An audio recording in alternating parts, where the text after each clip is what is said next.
Bonjour, je vous souhaite la traditionnelle bienvenue de la faculté de théologie et de l'école de l'oufoutisme. Nous allons continuer notre démarche, toujours de la compréhension du message du Fauboyen pour son peuple. Aujourd'hui, nous allons essayer de répondre à une question qui reste quand même fondamentale. Il s'agit en fait de la compréhension de l'oufoutisme. Qu'est-ce que l'oufoutisme? Et qu'est-ce que nous entendons par oufoutisme? Le Fauboyen, vous le savez, a eu l'existence que l'on sait. C'est-à-dire depuis son apparition dans la société jusqu'à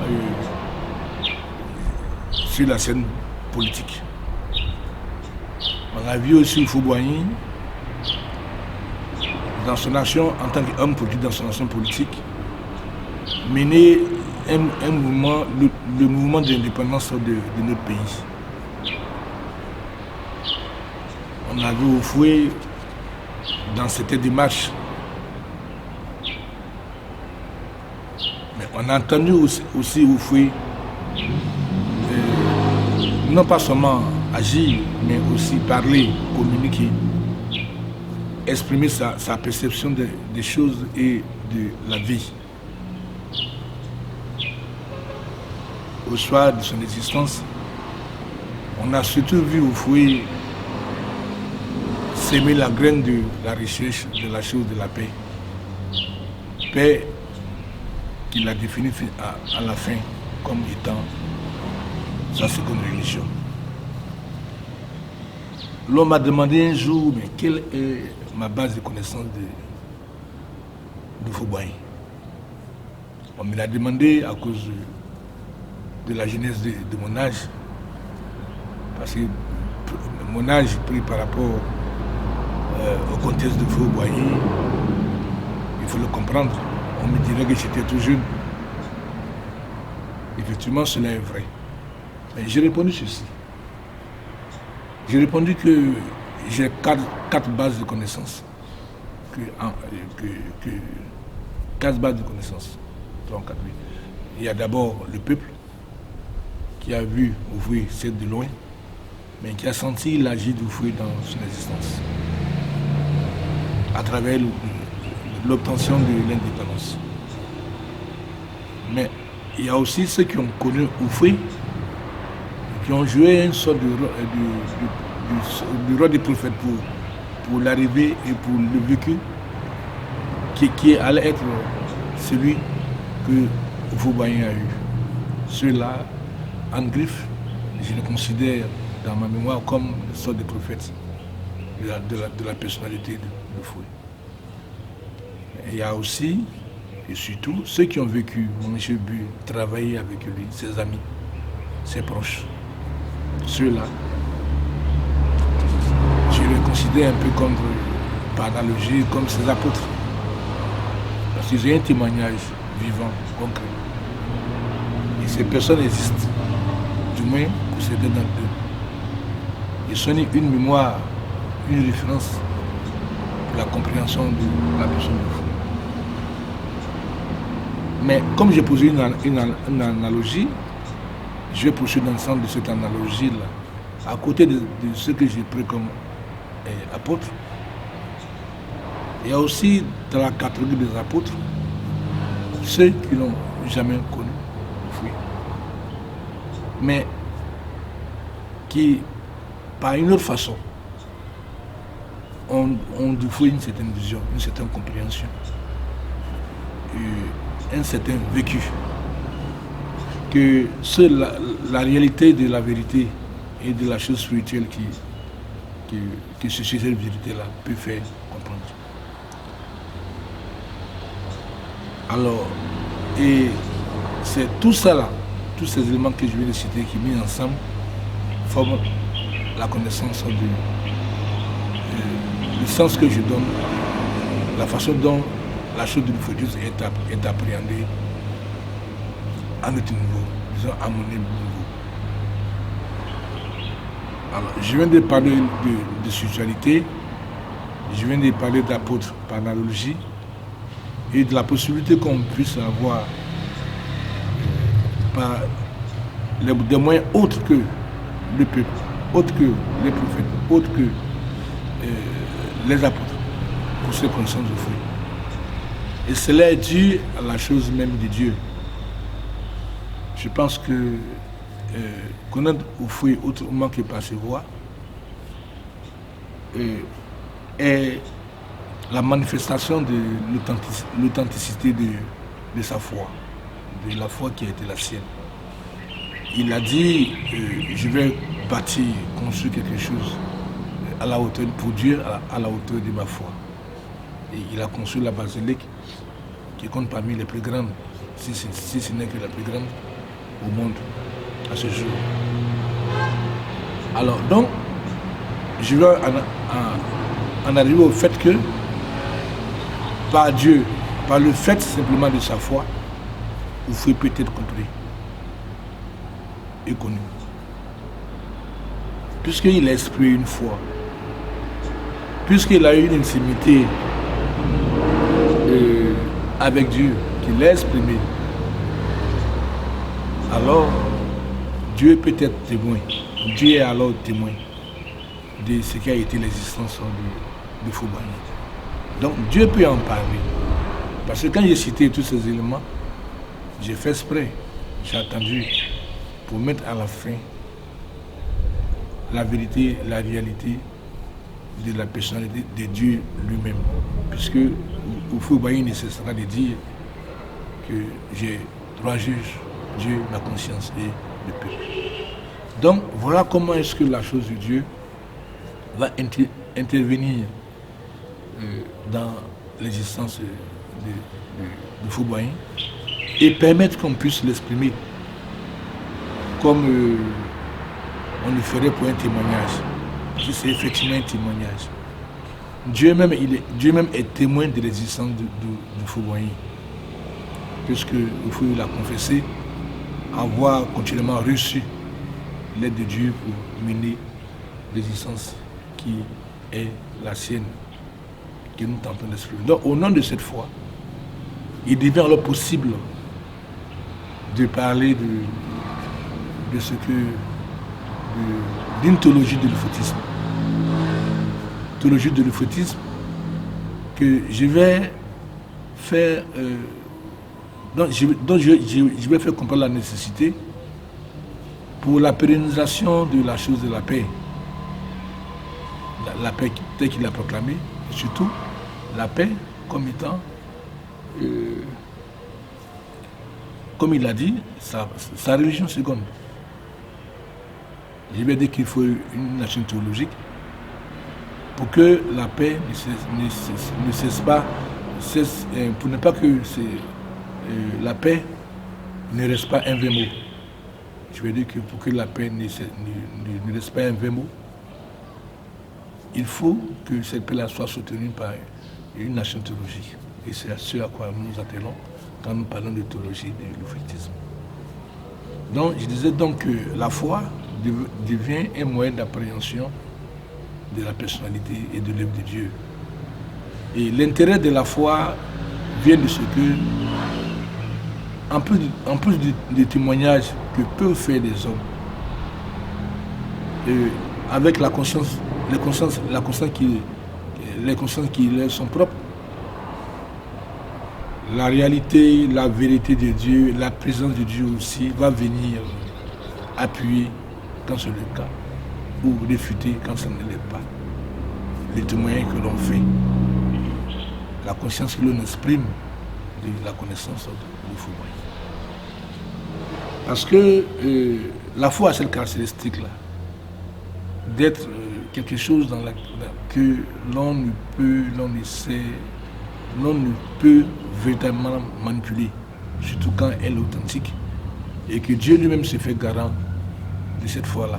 par la saisie qu'il permet à l'homme Houphouët-Boigny, de saisir sa proximité, de saisir la réalité de son intimité avec lui. Parce que cette intimité sera pour Houphouët une sorte de garantie de la réalité et de la vérité de sa démarche. Donc Dieu peut faire témoignage. Donc, parler de Houphouët va revenir alors à rendre le témoignage de Dieu quand on est croyant, à rendre le témoignage que Dieu, à la fin et au début, peut agréer, peut reconnaître comme étant vraiment un témoignage qui soit vrai. Donc voilà, en quelque sorte, ce que j'appelle les bases de la connaissance de la personnalité et du vécu du Houphouët-Boigny.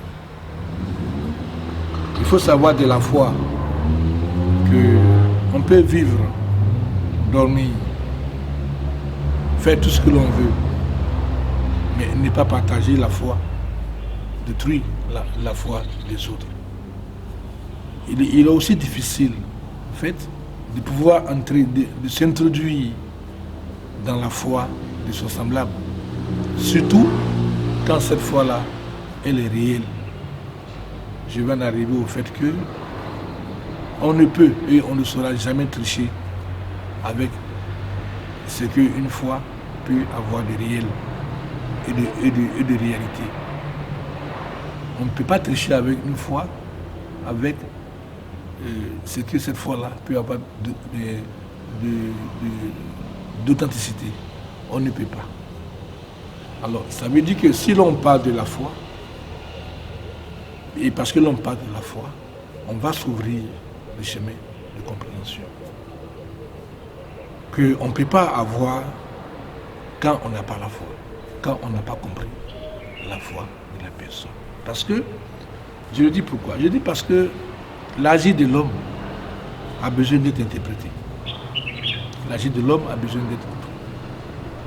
L'homme peut se retrouver, l'homme doit se retrouver dans son propre agir pour se ressentir comme un être vivant, pour se sentir comme homme. Et que cette compréhension soit conforme à la perception qu'il a de sa propre existence. Donc, un agir peut être interprété, mais elle peut être interprétée avec une foi qui est autre. Et cette foi qui est autre, si elle ne s'accorde pas à la foi qu'elle se donne d'interpréter, manifestement, il est évident qu'elle va exprimer autre chose que ce qu'elle observe. Alors, c'est là que je vais montrer comment la vérité des yeux, on y verra de toute façon, la vérité des yeux, elle ne suffit pas. Pour dire que ce qu'on a vu ou fait faire ne suffit forcément pas à le faire comprendre. C'est un moyen, mais ce n'est pas un moyen ultime.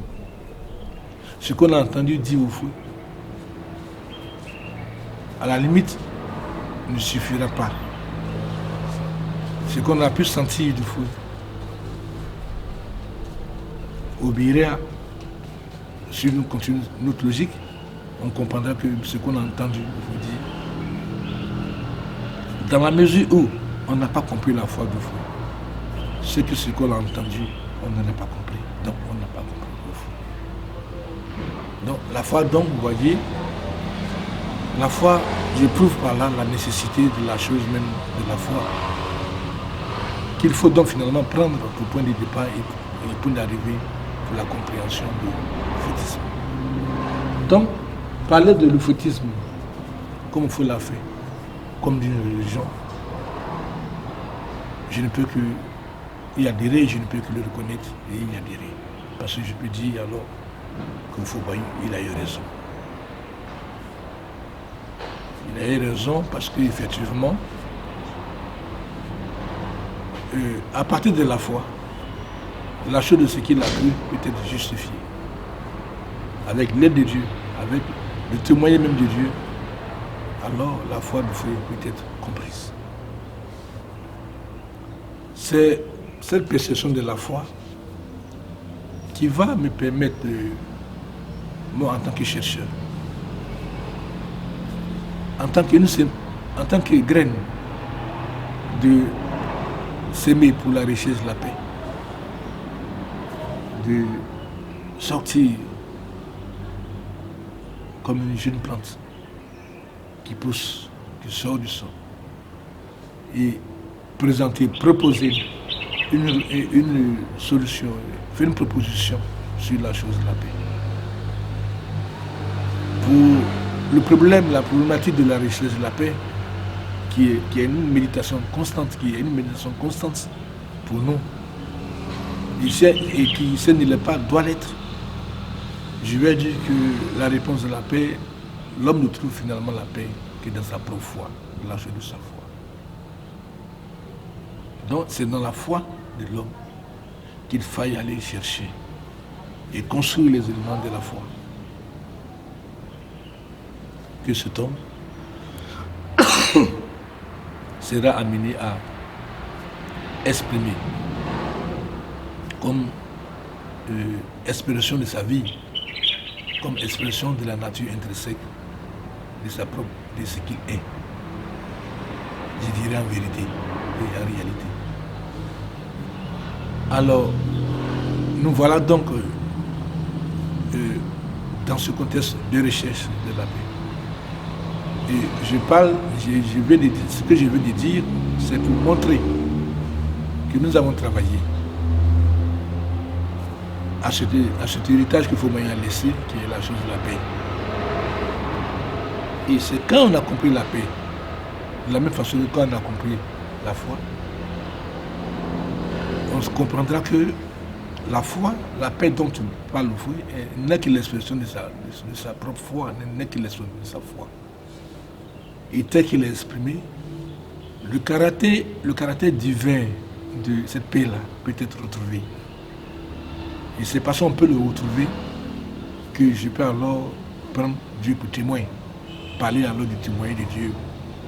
Parce que si le témoin de Dieu manque à ce que Houphouët-Boigny exprime, il ne peut pas se faire témoin de Dieu, et Dieu non plus ne peut pas se faire témoin de sa propre existence. Donc, Dieu donc, en réalité, rend témoignage à son serviteur. C'est ce qui va me permettre, dans le cadre de la théologie, de faire comprendre la politique, en tout cas le politique qu'il est, comme une vocation. Et faire comprendre finalement que parmi 1000 compréhensions que l'on se fait, que ce soit de façon philosophique et autres moyens de la chose politique, Houphouët va venir exprimer, va venir donner un sens, va venir permettre la saisie, la perception de la politique comme une vocation à laquelle le politique est appelé. Donc des choses comme Dieu choisit, c'est Dieu qui choisit le président, peuvent alors trouver le sens. Dans le sens que peuvent alors trouver, on peut retrouver encore la vérité intrinsèque de ces affirmations.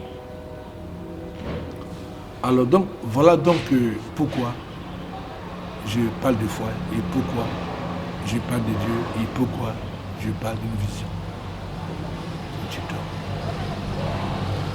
Parce que la force de la vision, c'est cela. La force de la vision qui vient de la foi et de la foi qui vient de la vision, c'est aussi cela. Parce qu'elle rend perceptible Dieu. Alors quand je parle de la politique comme étant une vocation, alors on peut comprendre. Ne serait-ce que si l'on prend la politique comme étant le fait de la gestion des choses des hommes de la collectivité et d'un peuple, alors il faut bien retrouver sa place au regard de Dieu.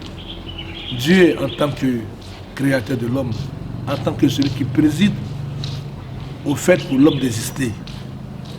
Alors Dieu donne donc à l'homme une existence, et Dieu sait que cette existence qu'il a donnée a besoin d'être pérennisée.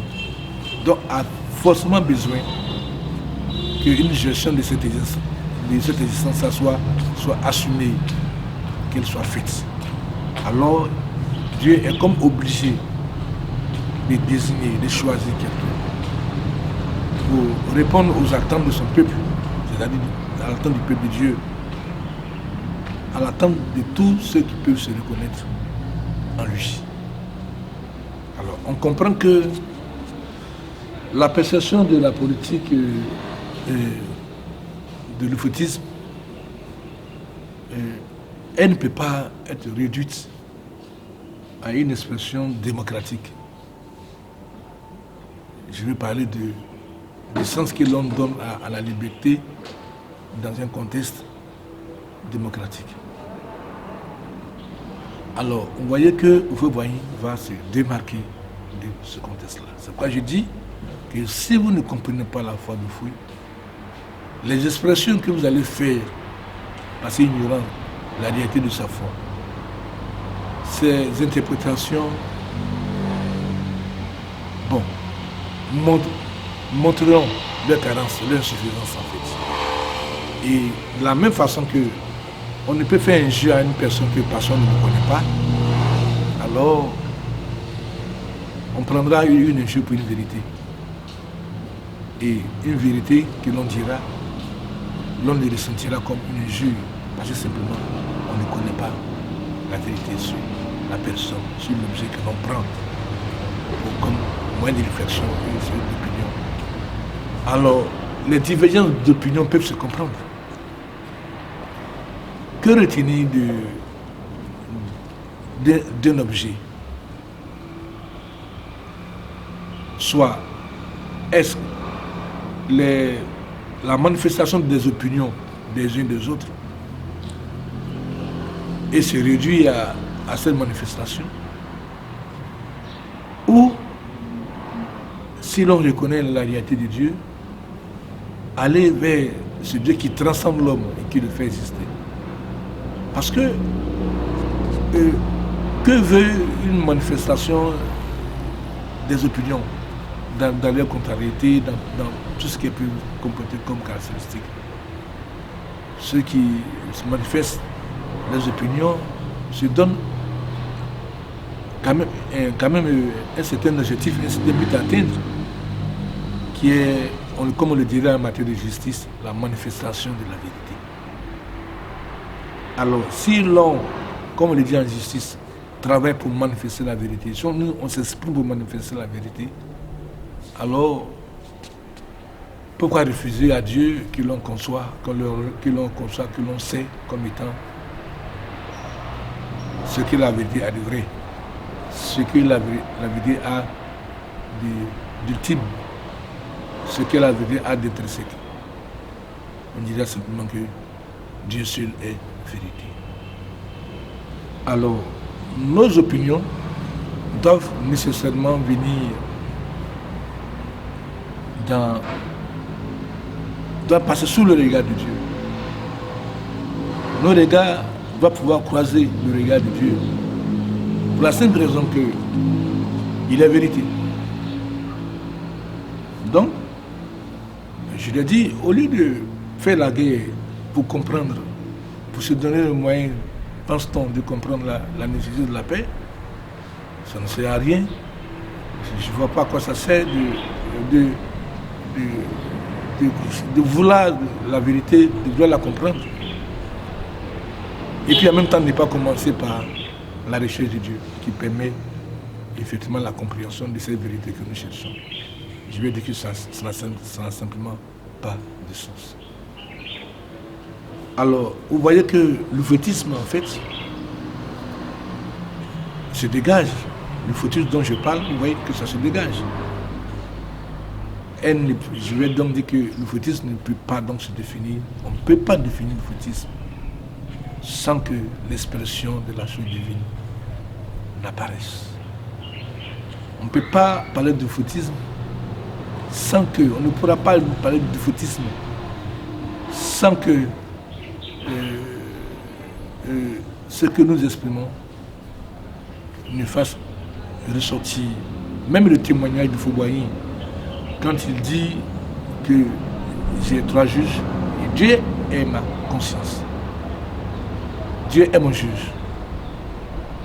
Donc, je vais dire qu'on ne pourrait pas parler de l'euphotisme sans recevoir le verdict de ce juge qui a été Dieu pour lui. Donc, le témoin des hommes, je n'ai pas régné, mais il dit simplement que tant que l'homme peut reconnaître en Dieu ce qu'il a d'ultime, ce qui lui est transcendant, la manifestation que l'homme peut faire de ses opinions pour rechercher la manifestation dite de la vérité, l'homme devra faire vérifier l'adéquation entre la manifestation qu'il fait avec, disons, l'expression que Dieu fait, lui Dieu, de ce que l'homme a pris pour objet, c'est-à-dire cette existence-là.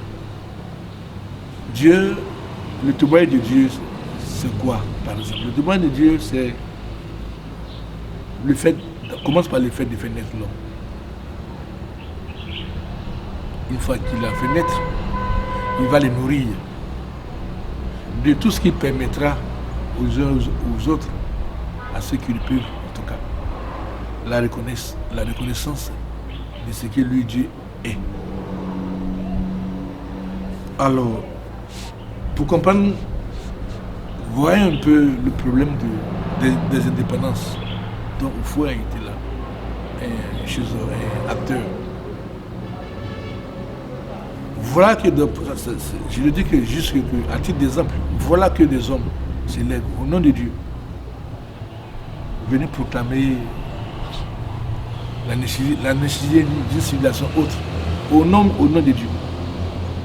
Et qu'en face d'eux, ils viennent trouver un homme que Dieu a choisi. Mais le résultat de ces deux actions, Dieu peut se voir de ce niveau entre quelqu'un qui proclame, qui lutte pour une liberté, et un autre qui lutte pour un assujettissement, un asservissement de l'homme. Est-ce que entre assujettissement de l'homme et la liberté de l'homme, Dieu peut-il demeurer incompris? C'est clair que c'est évident que ça ne peut pas être possible. La plus petite des logiques voudrait que l'on reconnaisse dans l'expression de la liberté voulue pour autrui, pour son semblable, une certaine expression de son amour pour lui. Un assujettissement de l'homme, un asservissement de l'homme ne peut jamais être l'expression d'un amour. Donc, la question de Dieu peut être résolue. La question des missionnaires qui se réclamaient être le colon, ces questions-là, il n'y a pas besoin d'aller de midi à 14 heures et peut-être simplement résolues. Parce qu'il suffit de comparer ce que sont devenus les colons et les colonisés à ce que la liberté de l'homme, la lutte pour la liberté de l'homme, la quête d'indépendance apporte à l'homme pour retrouver simplement le dessein de Dieu. Parce que à cette échelle, à l'étape de la conscience que nous avons de nous-mêmes aujourd'hui en tant qu'êtres humains, nous continuons à penser, nous continuons à croire que Dieu nous crée libres.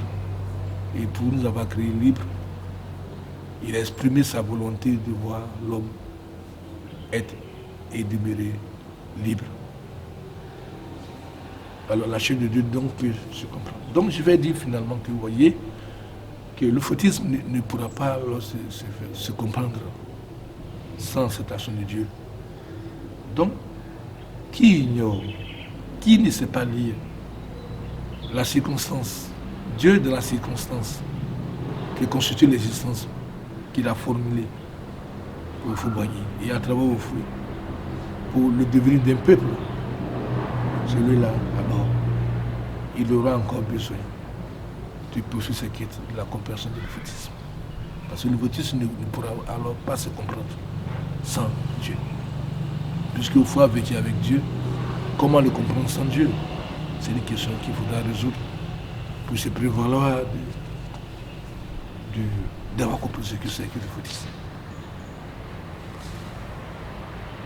je vais m'arrêter sur ces mots et vous donner rendez-vous à la prochaine.